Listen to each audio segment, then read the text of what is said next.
Commander Vextar flexed his four-clawed appendages as he surveyed the battlefield from his command vessel.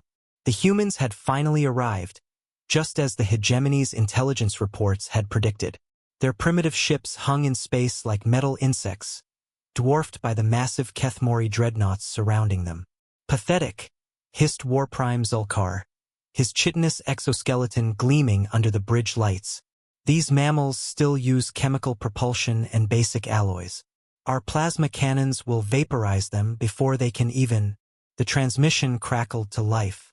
A human voice, steady and defiant, filled the bridge. "This is Captain Maria Rodriguez of the Earth Defense Force. You have 30 seconds to withdraw from our system before we respond with force." Vextar's mandibles clicked in what passed for laughter among his species. The Kethmori had conquered 17 star systems, each more advanced than Earth. Their quantum disruptors could tear apart molecular bonds. Their graviton weapons could collapse matter into singularities. What could these primitive apes possibly do? "Fire!" he commanded. The first wave of plasma bolts streaked across the void, each one carrying enough energy to melt through a kilometer of reinforced titanium. They struck the human vessels dead on, creating brilliant flashes of light that should have signaled total annihilation. But the ships remained intact. Zulkar's 3 eyes narrowed. Sensors must be malfunctioning. Fire again. Full intensity. The second barrage was 3 times more powerful. Graviton missiles followed the plasma, designed to create localized gravity wells that would crush any surviving debris. The quantum disruptors charged to maximum, ready to unmake the very atoms of the human fleet. The weapons struck with devastating force. Space itself seemed to ripple and bend around the impact points. Any known material in the galaxy should have been reduced to component particles. The human ships didn't even slow down. "Impossible," Vextar breathed, his confidence evaporating. "Run a full-spectrum analysis. What are those hulls made of?" Lieutenant Kixral's voice trembled as she reported. "Commander, the scans are unprecedented. The surface appears to be some kind of metamaterial, but the quantum signature is unlike anything in our databases.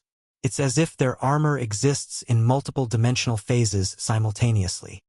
The first sign of trouble came when the Kytherian mining colony on Epsilon 7 went silent. Ambassador Veldar of the Galactic Council had dismissed it as equipment failure.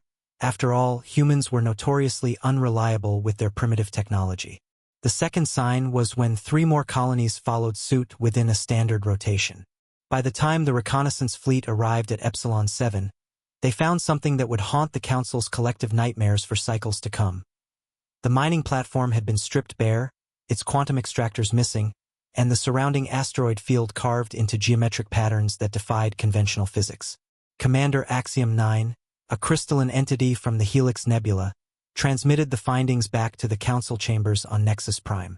The holographic displays showed impossible architecture, structures that bent spacetime itself, creating pockets of accelerated evolution where matter aged millennia in moments. "This violates 17 fundamental laws of physics," declared High Counselor Morpheus, his gaseous form rippling with distress. "No species in the galaxy possesses such technology." The answer came 3 days later when the human delegation requested an emergency session. Captain Elena Vasquez strode into the chamber with the confidence of a predator entering its territory. Behind her walked Dr. James Hoffman, whose neural implants flickered with data streams invisible to organic eyes. "Honored Council," Vasquez began, her voice carrying across the vast amphitheater. "We come to discuss territorial adjustments." The chamber erupted in what passed for laughter among the various species. Humans, asking for territory? The same species that had barely achieved faster-than-light travel a mere 50 Earth years ago.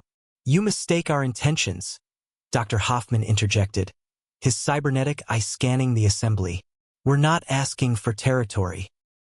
We're informing you of acquisitions already made." The silence that followed was deafening. High Counselor Morpheus materialized a tentacle-like appendage. "Impossible. Our surveys show no human expansion beyond your designated quadrant." Captain Vasquez smiled, an expression that suddenly seemed far more predatory than diplomatic. That's because you've been looking in 3 dimensions. We've learned to think in 17.